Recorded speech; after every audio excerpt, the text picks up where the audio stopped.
देखिए, जहाँ तक कि पैसे की बात है, आप अगर ये मेले में जो ईडी का जो काम आता है वो एक प्रेडिकेट ऑफेंस जहाँ पर रजिस्टर हो जाता है एफआईआर, तो ईडी उस पर आ सकता है, क्योंकि जो एक क्राइम से पैसा अमेस जो किया जाता है उसको लॉन्डर्ड मनी कहा जाता है। उस लॉन्डर्ड मनी को आप जहाँ भी इन्वेस्ट कीजिएगा वो प्रोसीड्स ऑफ क्राइम कहलाता है। तो सीबीआई तो कहीं भी इन्वेस्टिगेट कर सकती है, इसलिए मेरे को लगता है अब जुरिस्डिक्शन का इशू बिल्कुल नहीं उठना चाहिए, क्योंकि रिया ने खुद अपने पिटिशन में कह रखा है कि इस मामले को सीबीआई से जांच करानी चाहिए। पूरा देश और पूरा परिवार चाह रहा है कि पूरा निष्पक्ष जांच हो, किसी को न फंसाया जाए, ये हम लोग कह रहे हैं। और जांच में अगर कोई पकड़ में आता है तो उसे छोड़ा भी नहीं जाए, यही हम लोग का आग्रह है।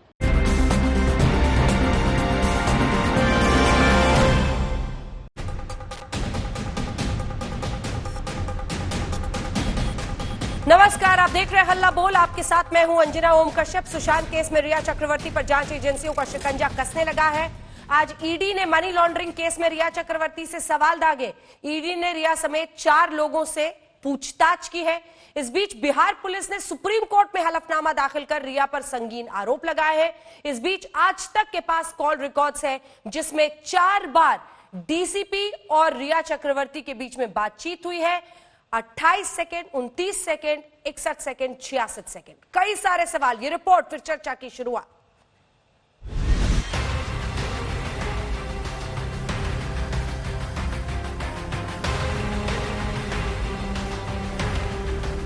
कहते हैं कानून के हाथ काफी लंबे होते हैं। उन लंबे हाथों से रिया कब तक भागती? सुशांत की मौत के बाद से रिया गायब थी, लेकिन आज उन्हें ईडी के सामने पेश होना ही पड़ा। उस वक्त दोपहर के करीब 12 बज रहे होंगे जब मुंबई में ईडी के दफ्तर में बाहर रिया की गाड़ी रुकी। सूट पहने, सिर पर चुन्नी लिए, मुंह पर मास्क लगाए रिया ईडी की दफ्तर की ओर बढ़ी। रिया के साथ उनका परिवार भी था, भाई शौविक और पिता इंद्रजीत चक्रवर्ती। आज तक ने रिया से सवाल दागे।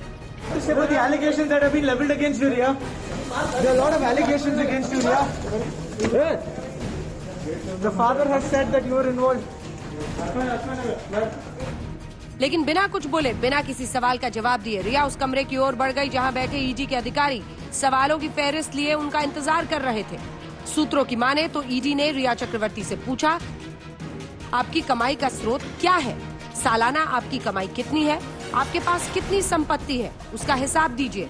मुंबई में आपके कितने फ्लैट्स हैं? आपने कम कमाई में महंगे फ्लैट्स कैसे खरीदे? आपने कब कब आयकर रिटर्न दाखिल किया? सुशांत के खाते के लेन देन का हिसाब दीजिए। क्या सुशांत के अकाउंट से आपने 15 करोड़ निकाले? अगर हाँ, तो वो 15 करोड़ कहाँ है? सुशांत की कंपनी में आपके भाई का रोल क्या है? सुशांत की कंपनियों में आपका क्या रोल है? सुशांत के पैसे से क्या आपने गहने खरीदे? एक क्राइम से पैसा अमेस जो किया जाता है उसको लॉन्डर्ड मनी कहा जाता है। उस लॉन्डर्ड मनी को आप जहां भी इन्वेस्ट कीजिएगा वो प्रोसीड्स ऑफ क्राइम कहलाता है। तो प्रोसीड्स ऑफ क्राइम को ईडी अगर ये रियलाइज करती है कि ये इस पैसे, यहाँ का पैसा घूम के इनके पास आया है, चाहे कैश विड्रॉल्स होके या कोई और माध्यम से, तो वो पैसा बिल्कुल 100% कहलाएगा लॉन्डर्ड मनी। सुशांत केस में आज ईडी ने रिया समेत 4 लोगों से सवाल दागे, जिसमें रिया का भाई शौविक चक्रवर्ती, सुशांत की बिजनेस मैनेजर श्रुति मोदी और रिया के सीए रितेश शाह शामिल हैं। ईडी से पूछताछ के बीच आज तक को रिया के कॉल डिटेल्स हाथ लगे, जिससे कई बड़े खुलासे हो रहे हैं। 21 जून से 18 जुलाई के बीच बांद्रा डीसीपी और रिया के बीच 4 बार बातचीत हुई। 21 जून को रिया ने डीसीपी को कॉल किया और 28 सेकंड बात की। 22 जून को डीसीपी ने रिया को मैसेज भेजा। 22 जून को डीसीपी ने रिया को कॉल किया और 29 सेकंड बात हुई। 1 जुलाई को डीसीपी ने फिर रिया को कॉल किया और 66 सेकंड बातचीत हुई। 18 जुलाई को रिया ने डीसीपी को फोन किया और 61 सेकंड बात हुई। इस बीच बिहार पुलिस ने सुप्रीम कोर्ट में हलफनामा दाखिल किया। इस हलफनामे में सुशांत के परिवार वालों के वो तमाम आरोप दर्ज है जो उन्होंने रिया चक्रवर्ती पर लगाए थे। बिहार पुलिस के हलफनामे में आरोप लगाया गया है कि रिया का परिवार सुशांत के पैसे हड़पना चाहता था। हलफनामे में ये भी आरोप है कि सुशांत की मानसिक बीमारी की झूठी तस्वीर तैयार की गई। रिया पर यह भी आरोप लगाया गया है कि रिया सुशांत को दवाओं का ज्यादा डोज दिया करती थी। रिया ने तो मेंटली इसको हैजेक करने का कोशिश किया था कि दिमागी तौर से भी उसको इस तरह से कब्जा कर लिया था कि वो कहीं भी जाता था बेचारा, कहीं भी कुछ काम करने निकलता था तो बार बार कॉल करके उसको डिस्टर्ब करना, तुरंत वापस बुलाना, तुरंत उसके साथ इर्द गिर्द के लोगों को तंग करना, ये तमाम चीजें चल रही थी। अब तमाम चीजें जांच का विषय है कि क्यों इतना करती थी, क्यों ऐसा कर रही थी, हर कुछ सामने आएगा। उधर सीबीआई ने सुशांत केस में एफआईआर दर्ज कर लिया है। ये वही एफआईआर है जो बिहार पुलिस ने सीबीआई को ट्रांसफर किए है। अब जल्द ही सीबीआई की स्पेशल इन्वेस्टिगेशन टीम एक्शन में आएगी और सुशांत सिंह राजपूत की मौत के अगर कोई तार है रिया के साथ तो उसे खंगालेगी। अब जैसे जैसे रिया पर शिकंजा कस रहा है, परिवार को इंसाफ की उम्मीद बढ़ गई है। सुशांत की बहन श्वेता ने फेसबुक पर भगवान शंकर की तस्वीर साझा की और लिखा, हर हर महादेव, भगवान हमारे साथ है। सच की ही तलाश है और इसी कड़ी में अब आपको बड़ी खबर बता रहे हैं। सीबीआई ने सुप्रीम कोर्ट में सुशांत केस में पार्टी बनाने की अर्जी दी है। सीबीआई ने अदालत से अधिकार क्षेत्र यानी जुरिस्डिक्शन को लेकर क्लैरिटी मांगी है। 18 अगस्त को अब मामले की सुनवाई होगी। सीबीआई की तरफ से यह कदम उठाया गया है। केस में पार्टी बनाने के लिए सीबीआई ने अर्जी दी है।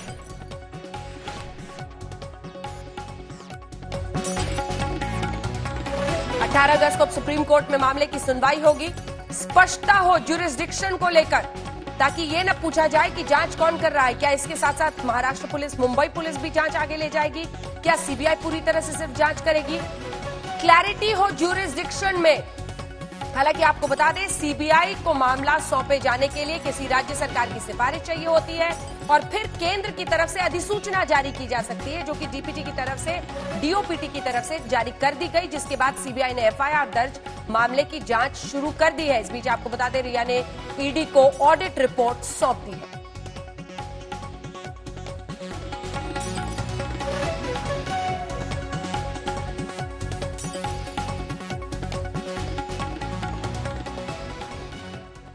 हमारे साथ विकास सिंह एक्सक्लूसिव जुड़ रहे हैं इस वक्त आज तक पर, जो सुशांत सिंह राजपूत के पिता के वकील हैं, के सिंह साहब के।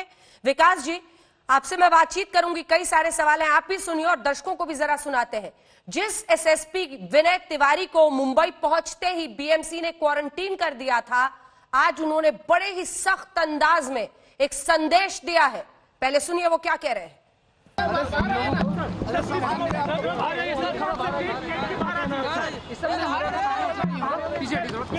मुझे चोट लग जाएगी।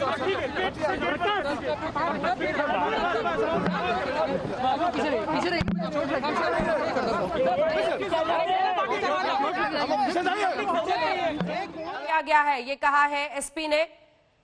क्वारंटीन से छूटने के बाद पटना सिटी एसपी का ये बयान है, जिसमें पटना सिटी एसपी विनय तिवारी ने क्वारंटीन से छूटने के बाद ये कहा कि मुझे क्वारंटीन में नहीं डाला गया, जांच को क्वारंटीन कर दिया गया है इस पूरे मामले में।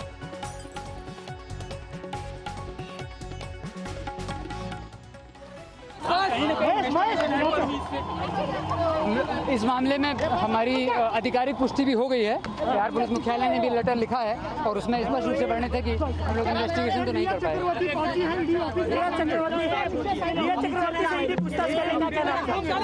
उसमें मेरा कुछ कहना उचित नहीं होगा, क्योंकि डिफरेंट एजेंसी है, वो काम कर रही है और दूसरी एजेंसी काम कर रही है, उसमें मेरा क्या कमेंट है। प्रोफेशनल रवैया रहा है, मुझे इस बारे में कुछ नहीं कहना है, क्योंकि मुझे तो क्वारंटीन। उन्होंने कहा कि मुझे नहीं क्वारंटीन किया गया, जांच को क्वारंटीन कर दिया गया है। बहुत कुछ एक लाइन में कह गए विकास सिंह जी। सबसे पहले तो यही प्रतिक्रिया आपसे, क्योंकि हमने भी जो कॉल रिकॉर्ड्स अपने दर्शकों को दिखाए हैं, डीसीपी त्रिमुखे और रिया चक्रवर्ती के बीच में 4 बार बातचीत हुई है। फर्स्ट फोन कॉल एवर सिर्फ 28 सेकेंड का, और फिर 21 जून को कोई कॉल नहीं है। उसके बाद अगले दिन भी कॉल होता है, वो 29 सेकंड का होता है, फिर एक कॉल 66 और एक 61 सेकंड का। अक्सर ऐसे छोटे कॉल्स का इस्तेमाल, अगर मैं अपना परिचय भी दूं कि मैं डीसीपी बांद्रा हूं और मैं आपको तफ्तीश के लिए बुला रहा हूं, अगर समन के बावजूद वो पर्सनली कॉल भी कर रहे थे, तो कम से कम थोड़ी देर तो बातचीत होगी। ये 28 सेकंड, 29 सेकंड क्या कह रहा है विकास जी? देखिए, ये तो बड़ा स्पष्ट है कि इस तरह की जो छोटी कॉल्स होती हैं, इसका मतलब ये है कि कोई दूसरे प्लेटफॉर्म पे, टेलीग्राम पे या किसी व्हाट्सएप कॉल के पार लंबी बात हुई होगी। इसका मतलब क्या है कि अदरवाइज इस तरह के कॉल करने का कोई मतलब नहीं बनता, नंबर 1। नंबर 2, आपको बताओ बड़ी अहम बात कि महाराष्ट्र सरकार ने एक नोटिफिकेशन निकाला था 24 मई 2020 को क्वारंटाइन के बारे में, और उन्होंने देखिए महाराष्ट्र सरकार ने खुद क्या कहा है for the people who are coming to Maharashtra. जो 14 डेज क्वारंटाइन उन्होंने बोला ही है, दूसरी बात क्या बोला है, local district municipal administration will be authorised to give exemption in home isolation for contributing to an office or for other important work after checking the passenger। तो ये जो होम क्वारंटाइन का जो रूल था, इसमें उनका खुद का ही इसमें एग्जाम्पशन देने का पावर था, और एग्जाम्पशन नहीं दे करके तिवारी जी बिल्कुल ठीक कर रहे हैं, एग्जाम्पशन नहीं दे करके उन्होंने एक्चुअली तिवारी जी को नहीं क्वारंटाइन किया, इन्वेस्टिगेशन को क्वारंटाइन किया। अंजना जी, इसीलिए हम थक हार के हमने फिर पिता से बात की और हमने कहा कि नहीं, इस मामले को सीबीआई ही भेज देना बेहतर होगा, कम से कम जुरिस्डिक्शन की बात नहीं आएगी। और सीबीआई जब ये जो कॉल डिटेल्स की आप बात कर रही हैं, ये सारे कॉल डिटेल्स सीबीआई छानबीन करेगी तब पता चलेगा, क्योंकि रिया को तो एक्यूज के जैसा देखा ही नहीं जा रहा था, रिया को तो कंप्लेनेंट के जैसा देखा जा रहा था, लग रहा था जैसे कि वो विक्टिम है, जबकि परिवार ने 25 फरवरी को ही बोल दिया था कि इनसे खतरा है सुशांत सिंह राजपूत को, और उसके बोलने के बाद जब मौत भी हो जाती है तो उस कड़ी को आगे नहीं बढ़ाता है मुंबई पुलिस, उस कड़ी को फिर वहीं छोड़ देता है और इनको पूरा कहानी बदल करके रिया को, क्योंकि परिवार का वहां कोई रह नहीं रहा था, बहन भी रह रही थी, वो अलग रह रही थी, तो इसलिए अकेले सुशांत सिंह राजपूत थे, तो जो परिवार की तरफ से कंप्लेंट था कायदे से उसको ही आगे बढ़ाना चाहिए था। तो इस तरह के मामले में जहां अक्यूज्ड से डीसीपी बात करे रेगुलरली, वो बहुत ही सवालिया निशान उठाता है इन्वेस्टिगेशन के क्वालिटी पर और इसके फेयरनेस पे, बिकॉज पुलिस का जो रोल होता है वो अक्यूज से कोई डीसीपी इस तरह से बात करे, ये अनहर्ड ऑफ है इन क्रिमिनल ज्यूरिस्प्रूडेंस। तो इसलिए ये जब ज्यादा डिटेल में जब जाएंगे, सारे कॉल रिकॉर्ड इनके चेक किए जाएंगे, व्हाट्सएप का भी कम से कम, भले रिकॉर्डिंग कॉल का ना हो लेकिन ये तो पता चल ही जाएगा कि व्हाट्सएप कॉल कितने देर का हुआ था, तो उससे पूरा क्लियर होगा कि ये कॉल सिर्फ उसी पर्पस के लिए था कि व्हाट्सएप कॉल किया जाए, या यही कॉल था इनका 28 सेकंड का जिसमें कुछ बात की है इन्होंने। जी, अगला सवाल, क्योंकि अब शक के दायरे में ये तमाम बातें आ रही हैं, बिहार पुलिस ने भी अपनी तरफ से जो कोर्ट को जानकारी दी है उसमें सीधे सीधे कहा है कि मुंबई पुलिस रिया के पक्ष में ज्यादा खड़ी दिखाई दे रही है। अब ये सब कुछ कोर्ट में साबित करना बहुत मुश्किल होगा, किस तरह से इस पूरे मामले को वो आगे ले जा रहे होंगे, क्योंकि आप लगातार संपर्क में तो होंगे ही। देखिए अंजना जी, मेरे को नहीं लगता इसको साबित करने में जरा भी प्रॉब्लम आएगी, क्योंकि जो 174 का जो इंक्वेस्ट प्रोसीडिंग होता है, इसमें जो सेक्शन इटसेल्फ कहता है, बॉम्बे पुलिस मैनुअल भी कहता है कि inquest is to be done promptly forthwith, ये वर्ड यूज किए हैं सीआरपीसी में भी और बॉम्बे पुलिस मैनुअल। जो चीज आपको फोर्थविथ करना चाहिए या प्रॉम्प्टली करना चाहिए उसको आप, एंड उसमें अगर आप और डिटेल में देखिएगा तो उसमें लिखा है कॉज ऑफ डेथ, सर्कमस्टांसेस, क्या वेपन यूज हुआ, अगर सुसाइड है तो फिर कैसे लटके, उनका वजन कितना था, जिस पे लटके वो वजन ले सकता है कि नहीं ले सकता, दरवाजा किसने खोला, क्यों खोला दरवाजा, क्यों शक हुआ। इंक्वेस्ट सिर्फ इतना ही होता है, from the at the site where the death take place, उसका मुआयना करके एक इंक्वेस्ट बना करके आप मैजिस्ट्रेट को भेजना is the only job in a 174 proceeding. तो 174 के प्रोसीडिंग में अगर पूरे बॉलीवुड को आप बुला रहे हैं और जो बातें एक्चुअली इंक्वेस्ट में होनी चाहिए थी उसका कोई आप डिस्कशन भी नहीं कर रहे हैं, तो ये तो बड़ा क्लियर सुप्रीम कोर्ट का इस्टेब्लिश होगा ना कि भाई ये 174 नहीं था, ये सिर्फ रफा दफा करने की बात थी। होप कर रहे थे मुंबई पुलिस की महीना 2 महीना चला जाएगा, पब्लिक मेमोरी से सुशांत सिंह राजपूत हट जाएंगे, मीडिया भी उनको भूल जाएगी और फिर ये मामले को क्लोज कर देंगे। लेकिन I am grateful to the media of this country कि इस मामले को छोड़ नहीं रही है, इस मामले को बिल्कुल बनाए हुई है और पब्लिक भी बड़ा सपोर्ट है इनको, और परिवार भी बहुत ही ज्यादा चूंकि दुखी है, बहुत ज्यादा परिवार को सदमा पड़ा है, तो वो भी इस मामले को छोड़ेंगे नहीं। तो इसीलिए हम लोगों ने इसको कहा कि पटना, चूंकि जुरिस्डिक्शन क्लियरली बनता है तो एफआईआर पटना करवाया जाए, जिसमें कि इसी बहाने हमको कम से कम जस्टिस तो मिले। अदरवाइज अगर हम गलती से अगर वहां कंप्लेंट दे देते मुंबई को, तो आज उसको भी रफा दफा करके इसी इंक्वायरी में सारे बॉलीवुड को इन्वेस्टिगेट करके मामला को खत्म कर दिया गया रहता। तो इसलिए अगर बॉलीवुड का इन्वॉल्वमेंट है इस क्राइम में, तो वो भी एक रिमोट इन्वॉल्वमेंट हो सकता है। डायरेक्ट इन्वॉल्वमेंट तो जो डेथ है, जो आसपास लोग थे, जो सर्कमस्टांसेस थे, अब रिया ने फोन काट दिया, आप देख रहे हैं आज के दिन सारे मीडिया में चल रहा है कि 6 दिन इनसे बात नहीं हुई।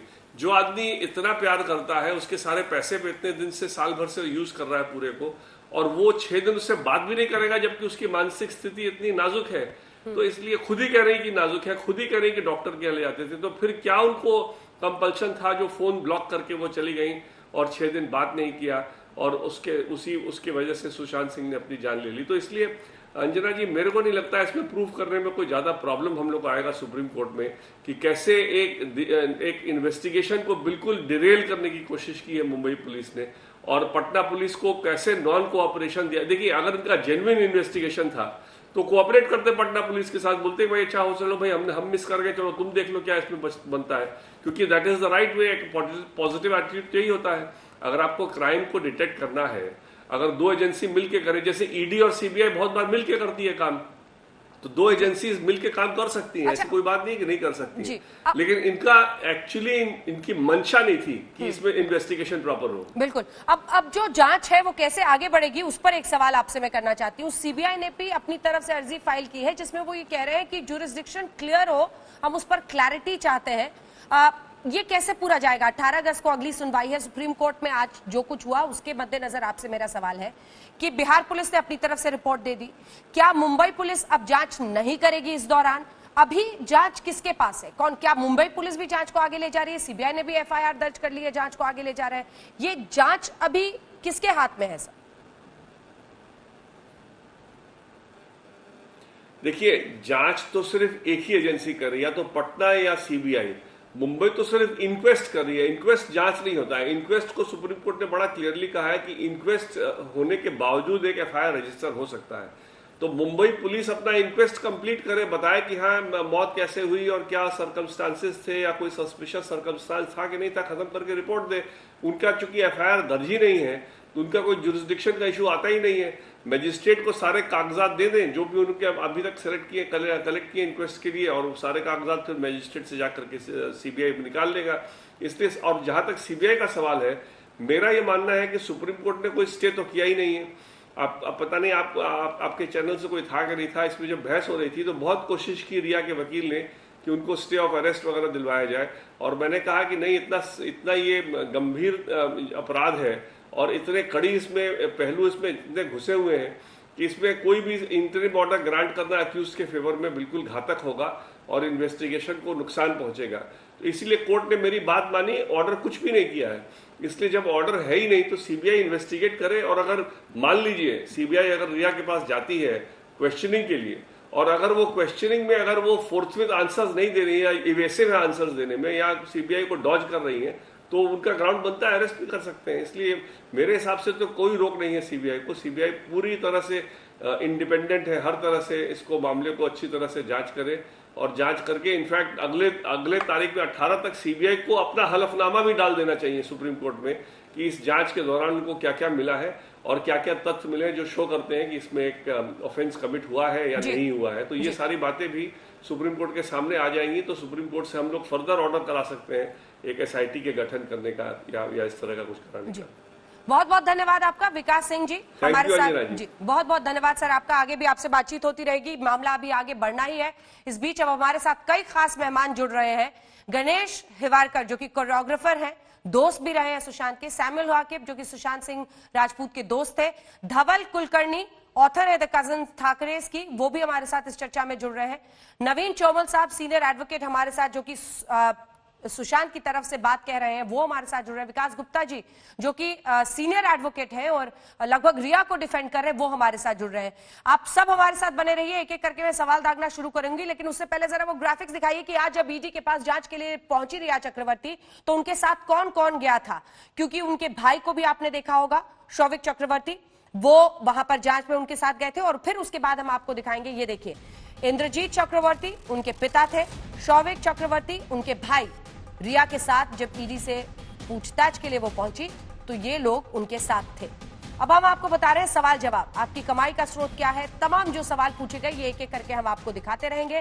सालाना कमाई पर बातचीत हुई है, अपनी ऑडिट रिपोर्ट्स दी है वहां पर रिया चक्रवर्ती ने ईडी को, कितनी संपत्ति है, कैसे फ्लैट्स लिए, कहां से आपका सोर्स ऑफ इनकम है, आपने क्या सुशांत के पैसे कंपनी में लगाए और अगर लगाया तो कितना, कैसे, ये तमाम ऐसी जानकारियां हैं। अब हम आपको एक बार ये भी दिखाना चाहते हैं कि बिहार पुलिस ने किन लोगों को अपने इस जो उन्होंने जानकारी की थी गवाह क्या लिए हैं। एक करीबी दोस्त महेश शेट्टी, अशोक कुमार पुराने कुक, बड़ी बहन मीतू सिंह। अब ये कुक आप याद रखिए, ये तमाम ऐसे लोग हैं जो महेश शेट्टी के साथ तो एक वक्त पर कुर्ग हो जाना चाहते थे, ऑर्गेनिक फार्मिंग करने, ये भी बताया गया था। एक बार फिर से जरा दिखा दीजिए। सबसे पहले जो चेहरा आप देख रहे हैं महेश शेट्टी, क्योंकि वो सामने अब नहीं आ रहे हैं, करीबी दोस्त हैं। कुर्ग में वो ऑर्गेनिक फार्मिंग साथ में करना चाहते थे, ये एफआईआर में बाकायदा परिवार ने लिखाया है। इधर अंकिता लोखंडे, केसरी चावड़ा सुशांत के डॉक्टर, बैंक मैनेजर हर्ष पटेल, ये एक रिलेशनशिप मैनेजर थे जो कि सब एक सेलिब्रिटी को इस तरह से बैंक स्पेशल मैनेजर देता है। फिल्म डायरेक्टर रूमी जाफरी, खुशहाल जावेरी, ये तमाम लोग गवाह बनाए गए हैं। और मीतू सिंह जो है उनकी बड़ी बहन को भी इसमें बनाया गया है गवाह। तो ये वो तमाम चेहरे हैं। अब चर्चा की शुरुआत करते हैं और सबसे पहले आपके पास आते हुए मैं विकास गुप्ता जी पूरे मामले को आगे ले जाना चाहती हूं।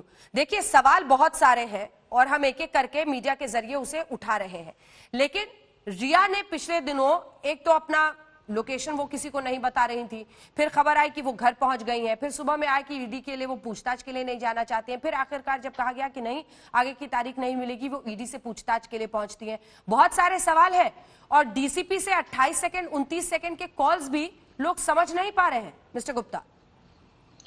अंजना जी, देखिए, मैं आपके प्रश्न के दो भाग हैं। तो मैं पहला, आपने जो बाद में कहा और विकास सिंह जी से भी पूछा था कि डीसीपी से कभी 28 सेकंड, कभी 61 सेकंड, कभी 69 सेकंड बात करी। 29। आपको ये मैं कहना चाहूंगा कि बंबई में जब इंक्वेस्ट में वो कोई अक्यूज नहीं थी, वो भी प्रोसिक्यूशन के केस को उतना ही स्ट्रेंथन कर रही थी जितना कि बाकी लोग जो आई विटनेस थे वहां पे फ्लैट पे थे, वो लोग जो सपोर्ट कर रहे थे, उसी के तहत उनसे भी तहकीकात की जा रही थी। तो अगर डीसीपी अगर विटनेस से बात कर रहा है तो मुझे लगता है इसमें कोई भी गैर कानूनी बात नहीं है। अनलेस एंड अनटिल कोई स्टिंग ऑपरेशन करके आपने कोई उनकी रिकॉर्डिंग ली हो, और शायद इसका स्पष्टीकरण भी मुंबई पुलिस ने दे दिया है। और दूसरी बात, जहां तक सवाल उठता है कि वो अपने घर में नहीं थी, छिप रही थी, तो अगर बिहार पुलिस ने उन्हें अक्यूज बनाया था। एक सेकंड मिस्टर गुप्ता, एक सेकंड आगे जाने से पहले मैं आपसे जरा पूछूं, बीच में तस्वीरें भी दिखाते रहिए। विकास गुप्ता जी, मैंने कॉल करने पर सवाल नहीं किया, आप एक एडवोकेट हैं लेकिन आप सवाल को समझ ही नहीं पाए। मैंने कॉल के ड्यूरेशन पर सवाल खड़ा किया। 28 सेकंड पहली बार, आप रुकिए सर, रुकिए। 28 सेकंड पहली बार कॉल, जब आप पहली बार, आपके पास नंबर भी, मैं यही मानकर चल रही हूं कि डीसीपी त्रिमुखे और रिया चक्रवर्ती पहले संपर्क में नहीं थे, क्योंकि 1 साल के पूरे रिकॉर्ड्स हैं, इससे पहले उनकी कभी बातचीत नहीं हुई है फोन पर। तो कम से कम अपना नाम, अपना परिचय तो कोई बताएगा अगर ये ऑफिशियल रिकॉर्ड है तो। देखिए अंजना जी, इस समय अटकलें लगाना की अटकलें नहीं, मैं आपसे पूछ रही हूँ, आप ही बताइए ना। नहीं, मुझे ऐसा कोई बहुत बड़ी इसमें विचित्र बात नहीं लगती। अगर वो इतना कहते हैं कि मैं पुलिस स्टेशन से बोल रहा हूं और आप आ जाइए, तो ये बात को 28 सेकंड और 61 सेकंड में कही जा सकती है। मतलब मैं पुलिस स्टेशन से बोल रहा हूं और आप पुलिस स्टेशन आ जाइए। हाँ, अगर इतना कहा जा रहा है तो मुझे नहीं लगता कि इसमें कोई बहुत ये तरीका होगा किसी को समन के बाद बुलाने का। देखिए, वो पहले पुलिस स्टेशन में उनसे मिली हुई भी हैं। ये मैटर ऑफ इन्वेस्टिगेशन है, इसे हम स्टूडियो पे तर्क वितर्क करें, मुझे लगता है ये हमें ये निष्कर्ष ही रहेगा। कोई इस बात से कहीं हम पहुंच नहीं पाएंगे। और दूसरी बात, जो आपकी बात आई थी कि वो छुप रही थी, अगर बिहार पुलिस ने उन्हें अक्यूज्ड बनाया था तो उनके अपने अधिकार है। अगर वो सुप्रीम कोर्ट जाना चाहती थी या एंटीसिपेटरी बेल का प्रोविजन उनके पास है, तो ये अक्यूज की एक रेमेडी है, जो उसकी कॉन्स्टिट्यूशनल रेमेडी है, जिसे वो एक्सरसाइज कर सकता है। तो इसमें ऐसा नहीं है कि वो पहली। नवीन चोमल साहब को इनके साथ दिखाइए। नवीन चोमल साहब, वही सवाल जो मैंने उनसे पूछा था, आपको इसमें कितना मतलब अगर दूसरे पक्ष से तर्क रखें तो क्या समझ में आता है? देखिए, सबसे पहले मैं खुलासा करना चाहता हूं कि विकास दुबे साहब जो है वो काफी पॉइंट को अलग हट के बोल रहे हैं और मेन पॉइंट वो मिस कर रहे हैं। जैसे कि उन्होंने कहा है कि रिया चक्रवर्ती एंटीसिपेटरी बेल ले सकती है, तो उन्होंने बिहार कोर्ट में जाना चाहिए था एंटीसिपेटरी बेल के लिए और ना कि सुप्रीम कोर्ट में। और यदि बिहार पुलिस की आप यदि सुप्रीम कोर्ट में एफिडेविट पढ़ोगी तो उसमें स्पष्ट होएगा कि उन्होंने जो सेक्शन यूज किया है सुप्रीम कोर्ट में 406 for the transfer of the case, इसे साफ स्पष्ट होता है कि रिया चक्रवर्ती ने ये पिटीशन नहीं फाइल किया है, उनको आगे रखकर महाराष्ट्र के कुछ लोग हैं जो इस केस को दबाना चाहते हैं, उन्होंने पिटीशन फाइल किया है और वो नहीं चाहते कि बिहार की पुलिस इसको इन्वेस्टिगेट करे, और वो चाहते हैं कि ये मैटर सुप्रीम कोर्ट के आदेश से उनके पास आ जाए ताकि मामला वो आराम से रफा दफा कर सके। तो इनका प्लानिंग काफी क्लियर दिख रहा है। यदि रिया चक्रवर्ती को खुद को कोई रेमेडी चाहिए थी तो वो सीधा बिहार हाईकोर्ट में जाती एंटीसिपेटरी बेल के लिए, परंतु सुप्रीम कोर्ट गई है और उन्होंने सेक्शन 406 का उपयोग किया है। जी, मैंने one of the alternate remedies Anjana ji बताई है। हाँ, और 406 में अगर वो सुप्रीम कोर्ट गए वो उसका अधिकार था। अगर आप बिना अधिकार, मैं विकास जी से पूछता हूँ, नहीं एक सेकंड, आज प्लीज एक सेकंड विकास जी एक मिनट मेरे सवाल का जवाब दीजिए, मेरे सवाल का जवाब दीजिए। ओके, मैं 10 सेकंड में अपनी बात खत्म कर रहा हूं। मैं आज की बहस को डिरेल करके ज्यूरिसडिक्शन के पॉइंट पे नहीं जाना चाहता, क्योंकि अगर मैं ज्यूरिसडिक्शन पे बोलूंगा तो बहुत लंबी कहानी हो जाएगी। बिल्कुल सही बात है कि बिहार पुलिस का कोई ज्यूरिसडिक्शन नहीं बनता। ये एक फिल्मी स्क्रिप्ट की तरह एक FIR को बना करके ज्यूरिसडिक्शन क्रिएट किया गया है। लेकिन मैं ये भी मानता हूं कि अगर सच्चाई के लिए सीबीआई को इन्वेस्टिगेशन करनी भी है तो मैं उसके खिलाफ नहीं हूं, लेकिन अगर आप इसको एकेडमिक पॉइंट पे कानूनी तौर पे बहस करेंगे तो ये बिल्कुल स्पष्ट रूप है कि एक FIR फिल्मी FIR बनाई गई है बिहार के ज्यूरिसडिक्शन को क्रिएट करने के लिए। मुझे लगता है फिल्मी FIR नहीं, एक पिता 74 साल का एक पिता, एक सेकंड मिस्टर गुप्ता, आप सुनिए, 74 साल का एक बुजुर्ग व्यक्ति, एक पिता FIR दर्ज कराता है और उसको आप फिल्मी FIR कह रहे हैं। मैं लगता है वो कह रहा है कि जांच हो तो उसको आप फिल्मी FIR कह रहे हैं। नहीं अंजना जी, आप अगर आप देखेंगे 406 और 420 जितनी मुस्तैदी ईडी ने ECIR रजिस्टर करने के लिए करी, आपको ये पता होना चाहिए कि जब शेड्यूल ऑफेंस के बाद ही ईडी रजिस्टर कर सकता है, और सीबीआई ने आज अपनी रजिस्टर करी है। कोई इन्वेस्टिगेशन क्यों भाग रहे हैं आप ईडी की तरफ? मैं आपसे कुछ और पूछ रही हूँ। आप कह रहे हैं कि बिहार पुलिस ने एक फिल्मी FIR दर्ज कर ली। 74 साल का पिता कहता है, 74 साल का पिता एक पूरा अकॉर्ड दे रहा है, एक रिकॉर्ड दे रहा है, लिख रहा है, और वो आपको फिल्मी लग रहा है। ज्यूरिसडिक्शन के लिए फिल्मी FIR हो गई वो। बिल्कुल। चलो अंजना जी, मुझे सवाल पूछने दो, इनको मुझे सवाल पूछने दो। चलो विकास दुबे जी, आप कहते हो कि फिल्मी FIR मान लिया, तो चलो मान लिया सॉरी गुप्ता सर फिल्मी FIR है, तो उसकी रेमेडी क्या होती है आप जानते हो? एज अ लॉयर आपने बिल्कुल बिहार हाईकोर्ट में जाना चाहिए था कोचिंग के लिए। किस लिए? आपको अच्छा आप 406 की बात कर रहे हैं, सेक्शन, चलिए अच्छा आप सेक्शन 406 की बात कर रहे हैं। चलिए मैं आपको पूरे देश को बताना चाहता हूं इस चैनल के माध्यम से कि सेक्शन 406 कब लगता है सुप्रीम कोर्ट में। जब किसी कोर्ट के आगे केस चल रही हो या हाई कोर्ट के आगे कोई अपील चल रही हो, तब सुप्रीम कोर्ट एक हाई कोर्ट से या एक कोर्ट से एक स्टेट से दूसरे केस में कर सकता है, लेकिन जब इन्वेस्टिगेशन चलता हो तब नहीं कर सकती सुप्रीम कोर्ट। और ये फैसला सुप्रीम कोर्ट ने मेनका गांधी वर्सेस रानी जेठमलानी के केस में दिया हुआ है। तो आपको ये सब पता नहीं है क्या? और यदि आप कहते हो फिल्मी FIR है, झूठी FIR है, चलो मान लिया, तो आपने सीधा जाना चाहिए था। मैंने झूठी FIR नहीं कहा है कभी भी। चलो फिल्मी कहा है आपने, चलो फिल्मी FIR है for the purposes of jurisdiction. Bihar तो आपने बिहार ज्यूरिसडिक्शन ही तो आपने बिहार हाईकोर्ट को बताना चाहिए था, परंतु आप चाहते हो कि वो केस ट्रांसफर हो केवल महाराष्ट्र में।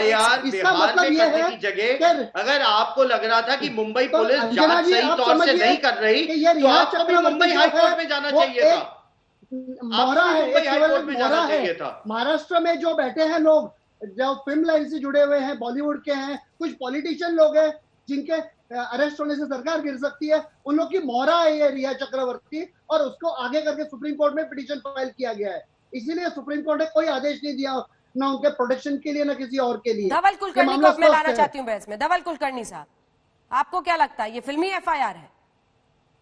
देखिए मैडम, ये लॉ पॉइंट के इशू, देखिए मैडम ये लॉ पॉइंट का इशू है, लेकिन मैं आपसे एक अलग बात थोड़ी इससे थोड़ी एक हट के अलग बात कहना चाहता हूँ। देखिए जो हुआ वो बहुत दुर्भाग्यपूर्ण था, लेकिन एक बात तो बिल्कुल जाहिर है कि इस इश्यू का उपयोग जो है वो राजनीति के लिए हो रहा है। अभी उसके दो कारण है, एक तो बिहार ठीक में है, अभी एक चुनाव सेकंड आने मिस्टर वाले हैं। धवल कुलकर्णी, काउंटर क्वेश्चन।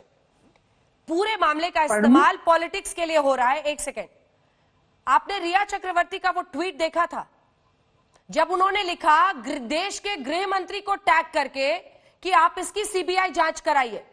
कहा था नहीं कहा था? हाँ कहा था, तो लेकिन वो मेरा क्या मुद्दा है पॉलिटिक्स कि कर रही यहाँ थी? पे एक लार्जर सेकंड, फोर्सेस मुझे एक नजर आते सेकंड, हैं जो। एक सेकंड, क्या वो पॉलिटिक्स कर रही थी? नहीं मैडम, वही तो मैं कह रहा हूँ कि there larger forces which seem to be at work here. देखिए अभी इसमें आप देखोगे तो महाराष्ट्र में बीजेपी सत्ता के बाहर है, तो उन्हें एक सत्ता के बारे में एक विड्रॉल सिम्टम दिखाई दे रहा है। दूसरी बात है कि बिहार में चुनाव आने लगे। आप देख रहे हैं कि मीडिया ट्रायल की बात करते हैं लोग, यहाँ पे तो एक सोशल मीडिया ट्रायल हो रही है, क्योंकि जिस तरीके की बातें अभी अरे मैं, सर्कुलेट आप हो तो रही है सोशल धवल जी, मीडिया पे, आप तो मेरे सवाल से ही भाग रहे डिरोगेटरी बातें हैं। हैं। आप भी गुप्ता साहब की तरह मेरे सवाल से भाग रहे आई एम नॉट एन हैं। इंटरेस्टेड पार्टी इन नहीं, दिस आप केस। मेरा आंसर, मैं आप इतना मेरे, कह रहा हूं नहीं कि नहीं, यहाँ आप पे मेरे सवाल का जवाब दीजिए ना। हो चुका आप कह रहे है, हैं इस लार्जर issue का फोर्सेस, उपयोग एक सेकंड, करके कोई आप कह अपनी रहे हैं पॉलिटिकल political रोटियां पार्टीज, सेकने की कोशिश कर रहा हम है। तो That is political why this parties issue पर has बाद become में murkier. जाएंगे ना सर।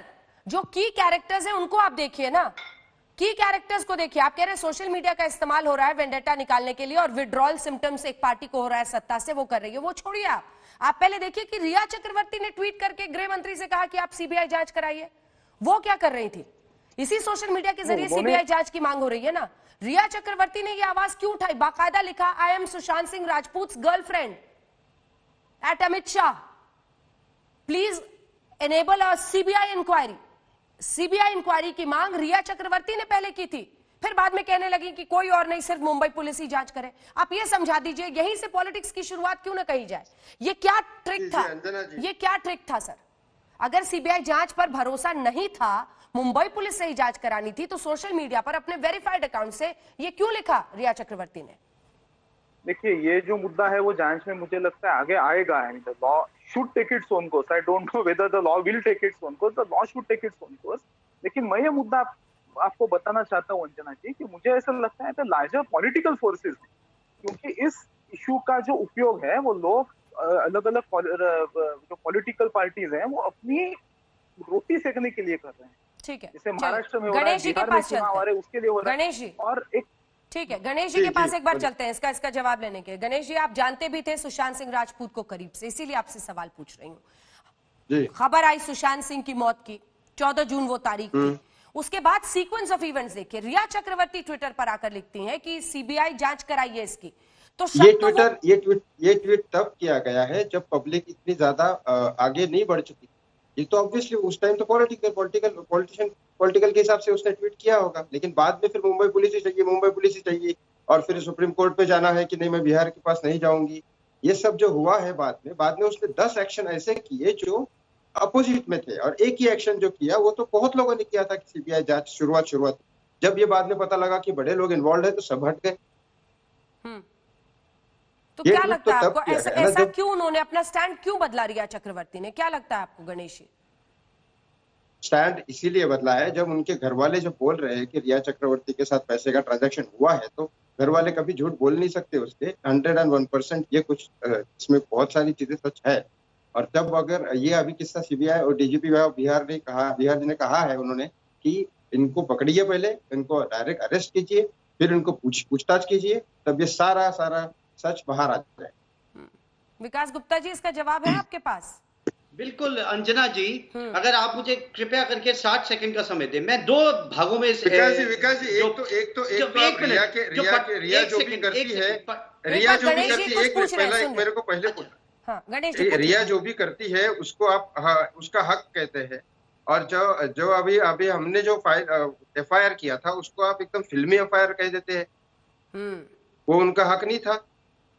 नहीं, आपने शायद मेरी पूरी बात सुनी नहीं थी। मैंने कहा था कि जो ज्यूरिसडिक्शन को क्रिएट करने की जो बातें लिखी गई हैं एफआईआर में, वो कानूनी ना होकर के फिल्मी है। तो बहरहाल मैं दूसरी बात पे आता हूं कि जहां तक इस एफआईआर के अगर दो पार्ट्स को मैं देखूं अंजना जी, एक ब्रीच ऑफ ट्रस्ट और चीटिंग 406 और 420, और दूसरा abetment to suicide. Abetment to suicide में अगर रिया का रोल है तो उसको सजा होनी चाहिए, लेकिन आप ये बताइए अगर किसी का लिव इन रिलेशनशिप है, वो as good as husband and wife का रिलेशनशिप है। ये सुप्रीम कोर्ट ने 2015 से लेकर आज तक 2020 तक का कानून यही है, और उसके मरने के बाद भी उसकी प्रॉपर्टी पे हक लिव इन रिलेशन पार्टनर का है, बाकी लीगल एज का नहीं है। ये सुप्रीम कोर्ट ने 2015 में कहा है। दूसरी बात, अगर अपने जीवन काल में सुशांत उनको कुछ अपना रुपया या कोई जायदाद दे रहे हैं as a live in partner, तो आप मुझे बताइए कि ये ब्रीच ऑफ ट्रस्ट और चीटिंग कैसे बनेगा? कौन आकर के कह पाएगा कि जो सुशांत ने उस वक्त उनको दिया वो चीटिंग थी या ब्रीच ऑफ ट्रस्ट था? मैंने पहले भी आपके माध्यम से और चैनल्स पे ये बात उठी थी कि इस एफआईआर को जो, क्योंकि पटना में जब एफआईआर सुशांत के फादर ने करवाई तो उन्होंने कहीं ये नहीं कहा कि मेरे पुत्र की हत्या की गई है, उन्होंने कहा कि 406 और 420 धोखाधड़ी और ब्रीच ऑफ ट्रस्ट का मुकदमा एक है, और दूसरी चीज अबेटमेंट टू सुसाइड का है। मुझे एक बात बताइए अंजना जी, अगर ये अबेटमेंट टू मर्डर ना होकर के अगर ये सुसाइड हुआ तो क्या पूरा मीडिया रिया चक्रवर्ती से माफी मांगेगा क्या जाकर के? आप इसका भी जवाब दे दीजिए। जब वो 8 तारीख को घर छोड़ के चली गई है तो उसने सुशांत के सारे कॉल ब्लॉक कर दिए, तो इसका कोई जवाब है? मेंटली हरासमेंट, एक आप लिव इन में रहते हो, इमोशनली उसको जो भी रहते हो उसके साथ, और अचानक वो अगर परेशानी में है, मानसिक परेशानी में अगर वो था किसी भी तरह से, तो अचानक उसके कॉल भी बंद कर देते हो, आप उसके पैसे भी ले जाते हो, तो वो क्या महसूस करेगा वो? और उसके बाद अभी आप बोल रहे हो कि अंजना जी अगर इनकी एफआईआर देखी जाए तो सुशांत का फैमिली के साथ काफी टाइम से टाई रिलेशनशिप ही खत्म हुआ था। ये कौन कह रहा है? सर आपने व्हाट्सएप बातें देखी है उसके बहन के साथ, से बात नहीं कर पाया, मिल नहीं पाया, उसकी बहन के साथ बातचीत हुई है और ये नहीं। 3 बार बातचीत अंजना जी ये मैं सबको कहना चाहता हूँ, गणेश जी बताइए, सबको मैं कहना चाहता हूँ कि 2007 से जब वो मेरे साथ था तब से लेकर छोटी से छोटी बातें वो अपनी बहनों को जरूर बताता था, अपने जीजाजी से जरूर शेयर करता था, और लास्ट भी चैनल ने भी दिखाया ये बात, मीडिया ने भी दिखाया कि व्हाट्सएप पे बहनों के साथ बहुत नॉर्मल था। बिल्कुल वो मैसेजेस मैं मान ही दिखा नहीं सकता सकते हैं, कितना भी बड़ा बातचीत हुई कितना है। भी वो बिजी हो जाए, नवंबर के महीने में भी तीनों बहनें आई थी, उन्हें यहाँ से चंडीगढ़ ले जाने नहीं जाने दिया गया तो वो अकेली चली गई वापस। 4 टिकट कटे थे सुशांत सिंह राजपूत और 3 बहनों के। दिसंबर में फोन नंबर बदला, जनवरी में फिर ये खुद गाड़ी से चंडीगढ़ गए अपनी बहन के पास। 20 से 24 जून तक रहे विकास गुप्ता जी। अगर आप इस केस पर बातचीत करने आए हैं मैं तो ये तो नहीं कह सकता कि आपके चाहिए। चैनल पे है सिद्धांत पठानी के खुद के स्टेटमेंट आ रहे हैं जिसमें सुशांत उनको कह रहे हैं कि उनके जीजा के फोन आ रहे हैं, तो आप उन्हें कहिए कि आप उनसे बात ही मत करिए। फैमिली की बजाय सिद्धार्थ पिठानी पर ज्यादा विश्वास करना चाहते हैं। नहीं मैं विश्वास आपको 74 साल के एक बुजुर्ग व्यक्ति की एफआईआर फिल्मी दिखाई देती है, तो फिर मेरे अगले सवाल का जवाब दीजिए। बिना इधर गए वकील साहब, चैनल को पहले पता होता है, मिस्टर गुप्ता, से थोड़ी और सिद्धार्थ पिठानी का मैसेज आपके पास कैसे आ गया? वो तो मुंबई पुलिस के पास था ना। आप बताइए, मुंबई पुलिस को जो सिद्धार्थ पिठानी ने मैसेज फॉरवर्ड किया वो विकास गुप्ता को कैसे पता चल गया? बताइए। नहीं ये सवाल आप मुझसे पूछ रहे हैं? बिल्कुल साहब, आपने सिद्धार्थ पिठानी के मैसेज को कोट किया, वो व्हाट्सएप मैसेज आपको किसने दिया? आप जैसे चैनल पे ही वो दिखाया जा रहा है, तो वो मुंबई पुलिस दिखा रही होगी। वो मुंबई पुलिस दिखा रही होगी। मैं चैनल्स के नाम नहीं लेना चाहता यहाँ, बिल्कुल मत लीजिए, बिल्कुल मत लीजिए। लेकिन फिर आप ये भी बताइए कि खबरें क्या मुंबई पुलिस लीक कर रही है? क्या मैसेजेस मुंबई पुलिस लीक कर रही है? कौन कर रहा है? आज ईडी ने रिया चक्रवर्ती से जो सवाल पूछे वो चैनल सवाल बता रहे हैं कि ईडी ने क्या सवाल पूछे, तो क्या ईडी लीक कर रही है? तो तमाम जगहों से खबरें आती हैं, तमाम जगहों से आती हैं, फिर आप किसी एक पर उंगली क्यों उठा रहे हैं? क्योंकि आपको सूट करता है। मेरे सवाल का जवाब दीजिए मिस्टर गुप्ता, मेरे एक सवाल का जवाब दीजिए। रिया चक्रवर्ती ने शुरू में ट्वीट करके होम मिनिस्टर को एड्रेस करके सीबीआई जांच की मांग की थी, फिर क्यों वो सुप्रीम कोर्ट में जाके कह रही हैं कि मुंबई पुलिस ही जांच करे? सीबीआई जांच से क्यों डर लग रहा है? Simple Mumbai question. पुलिस काम नहीं कर रही है, बड़ी मुंबई इंपॉर्टेंट पुलिस सवाल काम नहीं आपने कर रही पूछा थी है। उस वक्त। उन्होंने कहीं पे भी सीबीआई की बात नहीं करी है। उन्होंने कहा है कि बिहार का ज्यूरिसडिक्शन नहीं बनता है, इसलिए मैं आपको तब भी मैंने बहुत दिनों से बात कही है कि अगर देश में ये उन्होंने ये भी कहा था, ये भी कहा था लेकर के तो ठीक इसका पर्दाफाश एक बार होना गणेश जी कुछ चाहिए। बोलना और चाह रहे CBI हैं, उनके फ्रेंड हैं, इंक्वायरी सुन होनी लीजिए। चाहिए। थोड़ा सा सम्मान रखिए सुशांत के दोस्तों और परिवार के लिए। एक बार सुन लीजिए गणेश जी क्या कह रहे हैं, आप जवाब दीजिएगा। पहले तो उन्होंने कही थी ना सुप्रीम कोर्ट में भी जाके कहती कि आप ये सीधे जांच सीबीआई को दीजिए। आप कंसिस्टेंसी तो रखती है अपने प्रोसेस में गणेश जी।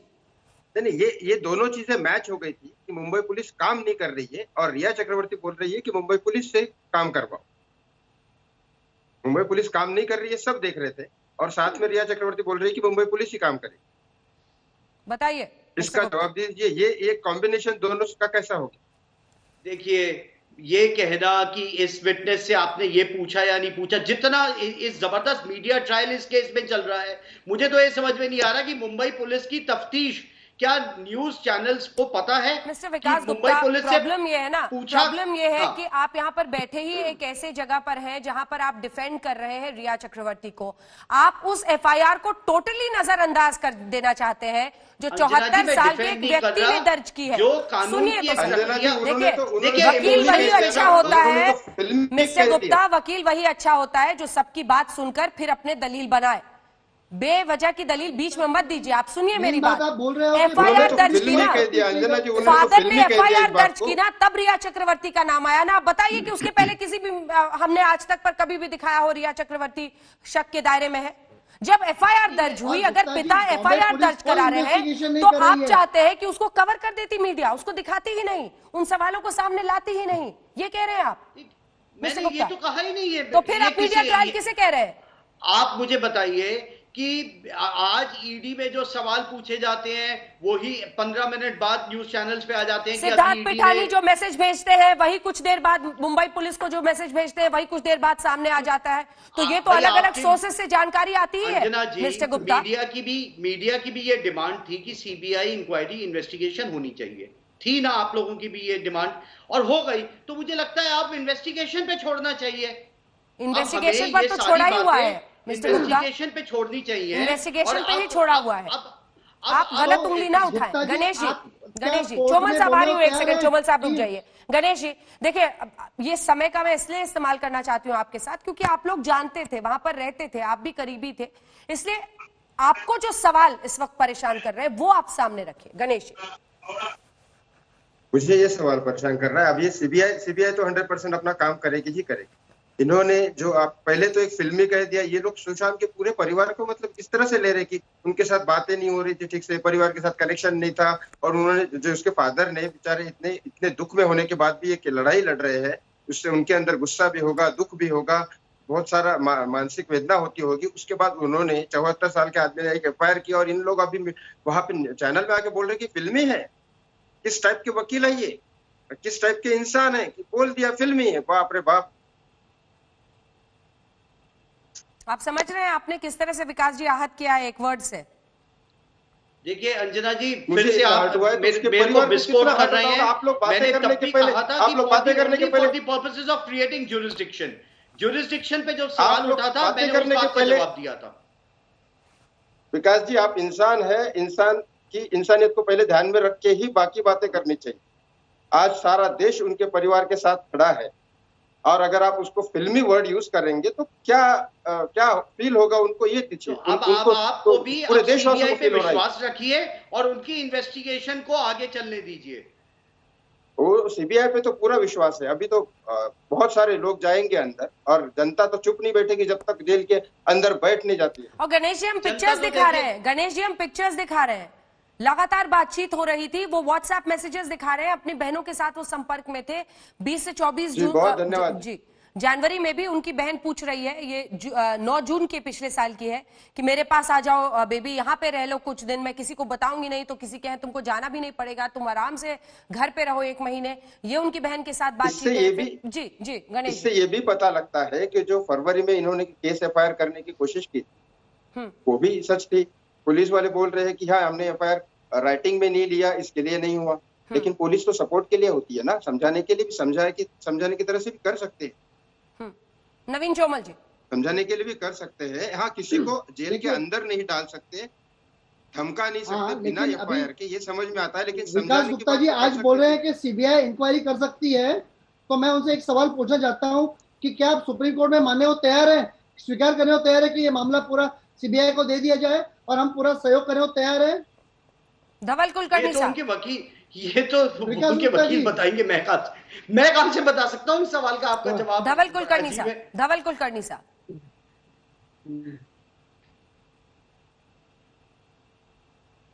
क्यों धवल जी बता सकते हैं? आप समर्थन करते हो विकास गुप्ता जी जो बोले उसका? सीबीआई जांच भी आपको पॉलिटिक्स का हिस्सा दिखाई दे रहा है ना, इसीलिए मैंने ये सवाल आपकी तरफ कर दिया है। धवल कुलकर्णी जी, आवाज नहीं जा रही क्या उनको? मिस्टर कुलकर्णी। अंजना जी, कुछ भी हो, कितना भी केस हो, सीबीआई क्या करे, सीबीआई पे भरोसा है पूरा। ठीक है, गणेश जी की बात से अंत करेंगे, ब्रेक करेंगे। जी जी गणेश जी, जब तक ये जेल के अंदर नहीं जाते हैं, पब्लिक और मीडिया शांत नहीं हो सकती, देशवासी शांत नहीं हो सकते। आप अभी तक के हिस्ट्री का रिकॉर्ड है, कोई भी बड़ा आदमी या सेलिब्रिटी ऐसा कुछ हादसे में होता है उसके साथ, 10 दिन में देशवासी भूल जाते हैं या कुछ नहीं होता है। लेकिन ये केस ऐसा है, ये संसार का नियम पे जा रहा है, पापियों का घड़ा भर चुका है, ये अभी कोई चुप नहीं बैठेगा। ये केस कितना भी ये दबाने की कोशिश करे या कुछ भी हो आगे, जब तक